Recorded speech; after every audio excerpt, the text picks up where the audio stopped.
Lagay ng ekonomiya, kalakalan, negosyo at iba pa. Atin ang alamin dito sa Ang Pilipinas Ngayon. Magandang araw. Narito na po ang Balitang Business. Sinabi ng Bangko Sentral ng Pilipinas o BSP na walang kinalaman ang pagpapatupad ng ahensya ng panibagong polisiya sa pagbaba ng halaga ng piso kontra sa dolyar. Ayon kay BSP Governor Eli Remolona Jr., ang pagbaba ng halaga ng piso sa ika-17 buwan na sunod-sunod ay hindi sapat para maapektuhan ang inflation. Dagdag ni Remolona, posibleng mangyari ito kapag ang paghina ng piso ay nangyari sa huling quarter ng taon.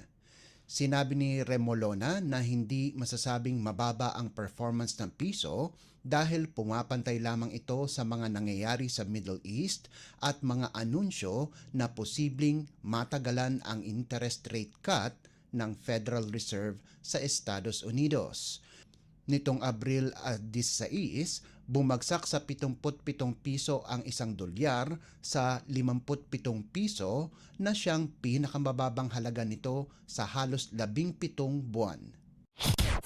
Lagay ng ekonomiya, kalakalan, negosyo at iba pa. Atin ang alamin dito sa Ang Pilipinas Ngayon. Tumaas ang presyo ng palay ng 32%, kung saan ang karaniwang presyo nito ay umabot ng 24 na piso at 52 sentimo kada kilo nitong Marso kumpara sa kaparehong buwan noong nakalipas na taon. Ayon sa Philippine Statistics Authority o PSA, ang pinakamataas na presyo ng palay nitong Marso ay naiposte sa Ilocos Region, kung saan ang presyo nito ay tumaas ng 33% sa 27 piso at 71 sentimo kada kilo. Sinundan ito ng Western Visayas, kung saan ang karaniwang presyo ng palay ay umakyat ng 27.7% sa 26 na piso at 41 sentimo kada kilo kumpara sa nakaraang taon. Ang pinakamababang presyo ng palay ay nairehistro sa Eastern Visayas sa 19 na piso at 11 sentimo kada kilo. Ang presyo doon ay tumaas ng 15.7%. Lagay ng ekonomiya, kalakalan, negosyo at iba pa. Atin ang alamin dito sa Ang Pilipinas Ngayon.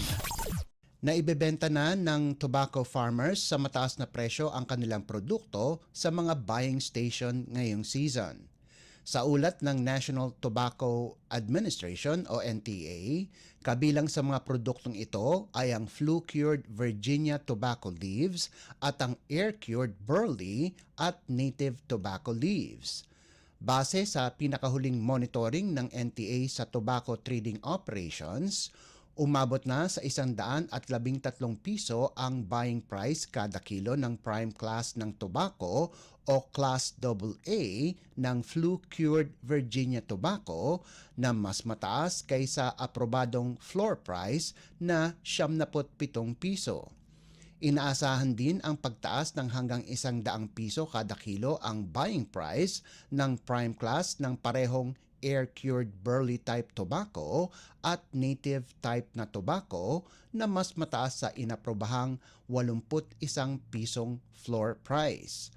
Ayon kay NTA Administrator Belinda Sanchez, dahil sa tumataas na kalakaran sa actual buying price ng tabako, asahan na raw nakikita ng malaki ang tobacco farmers ngayong panahon.